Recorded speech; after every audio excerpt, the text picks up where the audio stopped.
Welcome to the Anesthesiology Journal Podcast, an audio interview of study authors and editorialists. Hello, I'm Jim Rathmell, professor of anesthesia at Harvard Medical School and one of the executive editors of Anesthesiology. You're listening to an anesthesiology podcast that we've designed for physicians and scientists interested in the research that appears in the journal. Today we're going to talk about the development of inhaled nitric oxide for the treatment of pulmonary hypertension. I'm here today with Dr. Warren Zapol. Dr. Zapol is Emeritus Anesthetist-in-Chief and Reginald Jenney Professor of Anesthesia at Harvard Medical School, and he's Director of the Anesthesia Center for Critical Care Research at Massachusetts General Hospital. We're together today in Dr. Zapol's laboratory at Massachusetts General Hospital, and it was in his laboratories that his team performed the experiments that created a viable means to deliver nitric oxide for the treatment of pulmonary hypertension. Dr. Zapol has written an article that will appear early in 2019 in one of the issues of Anesthesiology. It's one of our classic paper revisited series in which an investigator tells the story behind a pivotal scientific discovery and its original publication. The title of his paper is The Nitric Oxide Story, August 6, 2018. Dr. Zapol, thank you for talking with me today. Thank you, Jim. Thanks for asking me. First, I want to give listeners a couple of disclosures. Dr. Zapol is an inventor on patents filed by Massachusetts General Hospital on the electric generation of nitric oxide, and he's on the scientific advisory board of Third Pole Incorporated, which has licensed patents on nitric oxide generators from Massachusetts General Hospital. We'll talk more about where you're going with your work and where it's led in just a few minutes. Dr. Zapol, congratulations on the publication of this reflection on your scientific work, a recognition of your scientific accomplishments and their direct contribution to the field of medicine. The classic paper you revisit was published in Lancet in 1992 and was titled Inhaled Nitric Oxide in Persistent Pulmonary Hypertension of the Newborn. You reported the effects of inhaling up to 80 parts per million by volume of nitric oxide at an inspired oxygen concentration of 90% for up to 30 minutes by 6 infants with persistent pulmonary hypertension of the newborn. You showed the results on systemic oxygenation and blood pressure. Let's go through the story of how you took what was considered to be a poisonous gas and a pollutant to being a life-saving treatment for blue babies. Tell us about how you first got started in research. Oh, in research? Research, yeah. Start at the beginning. I was at NIH. I started to do research on ECMO, extracorporeal membrane oxygenation there, with a brilliant man, Ted Colabo. And he was a great teacher, a wonderful mentor, a kind, gentle man who had built membrane oxygenators, and I tested them. I think I did the first testing in babies in Puerto Rico, on premature babies. And about 1990, when I started nitric oxide, they were doing 1,800 ECMOs a year in babies. So pediatricians never liked ECMO because you had to heparinize to use an extracorporeal membrane oxygenator machine, and many of the babies bled into their head. They were hypoxic, like 15% were bleeding into their head. So people were looking for another therapy for pulmonary hypertension and being able to dilate the lung. So UCLA was trying to recruit me at the time as professor of anesthesia and chair, and I would go to UCLA, and two things happened there. One is, one of the people who was trying to recruit me was called Lou Ignarro, and he gets the Nobel Prize for discovering nitric oxide in 1998. So Lou is trying to convince me to study nitric oxide. It might work, it might be useful. And I'm thinking, well, maybe I could breathe it. And Lou says, no, don't breathe it. You'll destroy the organ. You'll kill the lung. It's a poison gas. It will cause lung damage. So I was flying home, and I opened the LA Times. This was about 88. And I opened the LA Times, and there next to the weather report was the gas that people breathed in Los Angeles. And there was the carbon monoxide level and the sulfur dioxide level, and then there was the nitrogen dioxide level. And I said, oh, nothing makes nitrogen dioxide, everything makes nitric oxide. I'll bet they breathe nitric oxide if they walk through a tunnel or behind a bus. And I went home and I called the Environmental Protection Agency in North Carolina, and I said, can you breathe NO? And they said, sure.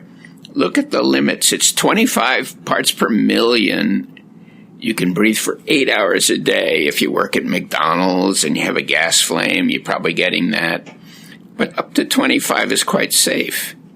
So I had an idea that nitric oxide might be safe at low levels when breathed. And the first thing I did was test it in sheep. Now, why was I testing inhaled nitric oxide? Because I had tested many drugs, nitroglycerin, nitroprusside, as a decreaser of the pulmonary artery pressure in ARDS and in various other diseases. And they worked. It worked. However, intravenously, it also dropped the blood pressure. And I was very interested in what would happen with sheep. So I tried sheep, awake sheep with a tracheostomy and a blood pressure catheter and a PA catheter. And sure enough, breathing nitric oxide in small quantities lowered the PA pressure, didn't change the systemic blood pressure. I could use up to 80 parts per million. And the sheep were perfectly happy and had a normal blood pressure. And I said, wow. Because people had tried this in babies with various other vasodilator drugs, and the babies died. So, because it dropped the blood pressure, but no one had tried inhaling the gas nitric oxide. So, there we went. We did our sheep. We were very pleased with our sheep experiments here, and that gave me confidence that we could try a baby. I had a very bright young man who had been chief resident here, who was a pediatric anesthetist and a neonatologist. And he said, let's try it. Maybe it would work in blue babies, babies with pulmonary hypertension and PO2s in the 30s and blood pressures in the 30s.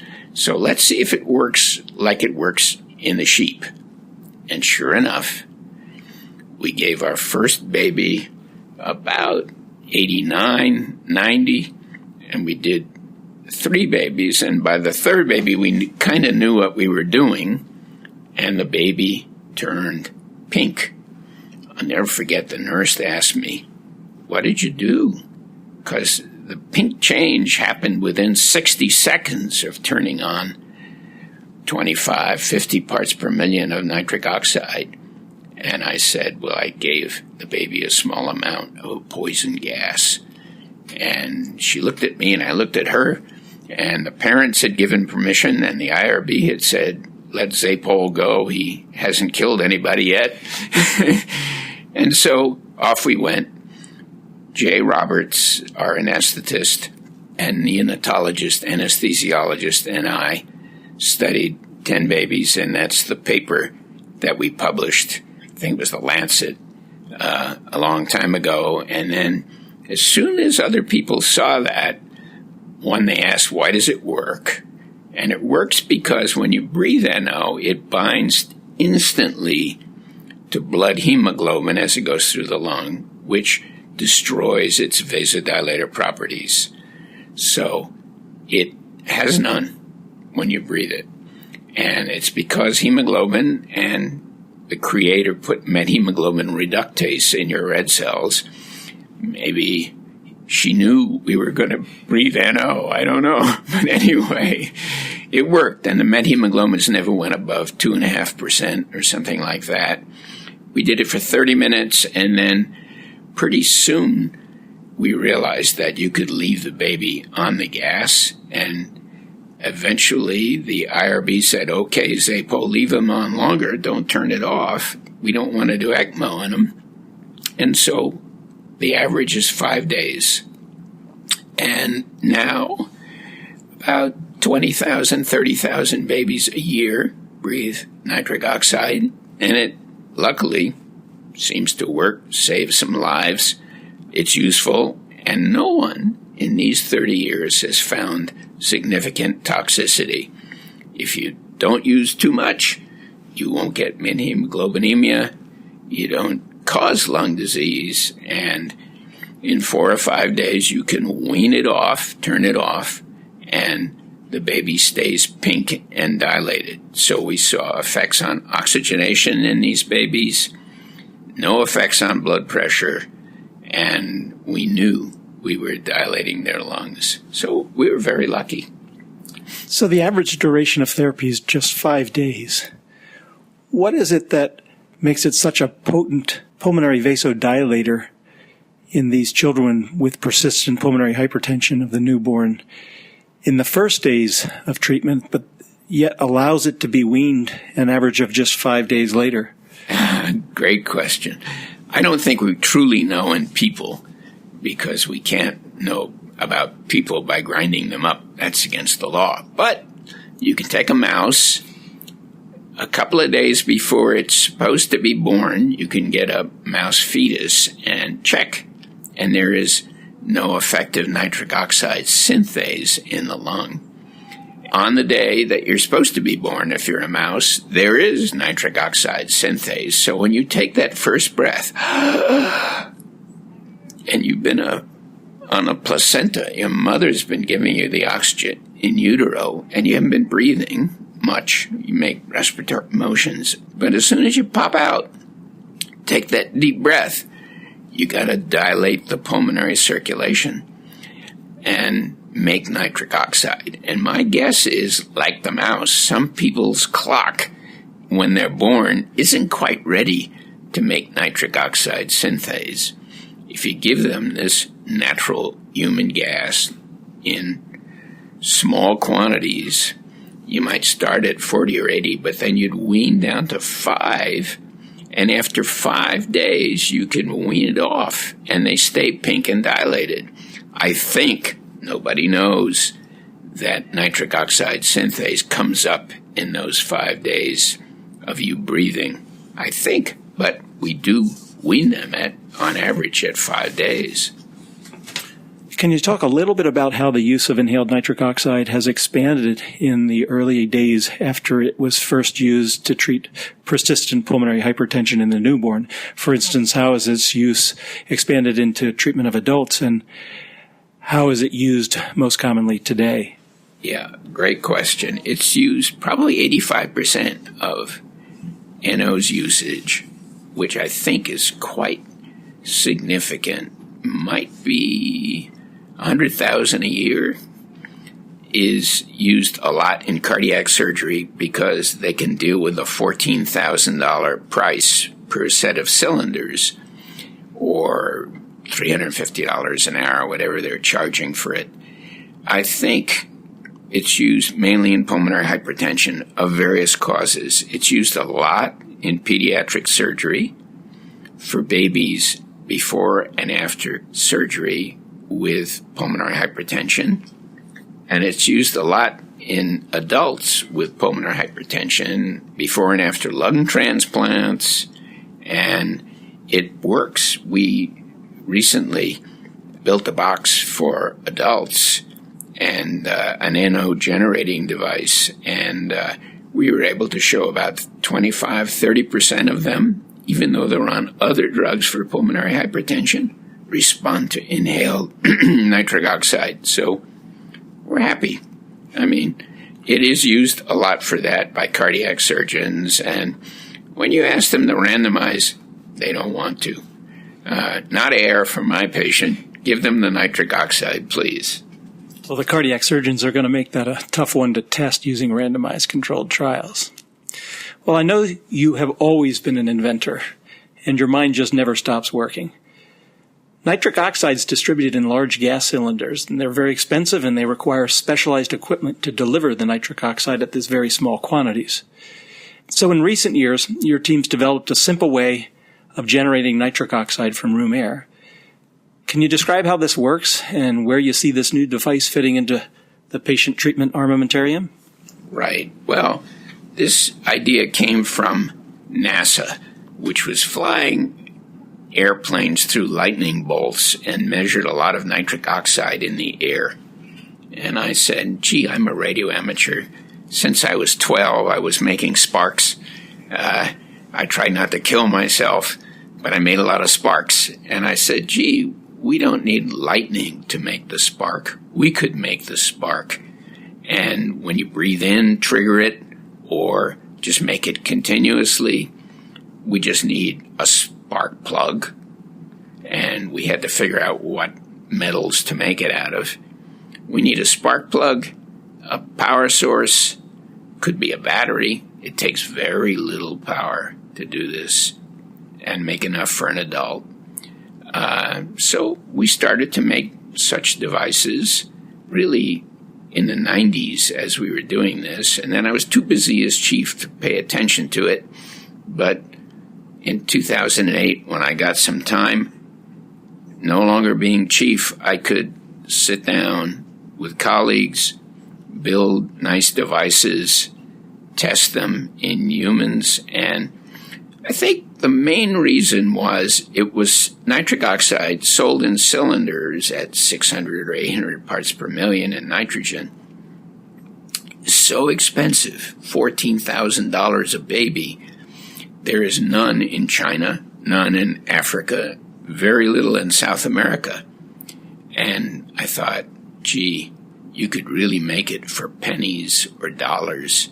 And I convinced my son to be CEO of the little company that we build called Pole 3, North Pole, South Pole, Zapol, So we started a company, and we're hopeful that certain companies will invest in us and allow us to build a box, certainly a baby box for babies all over the world who don't have any, and they are blue.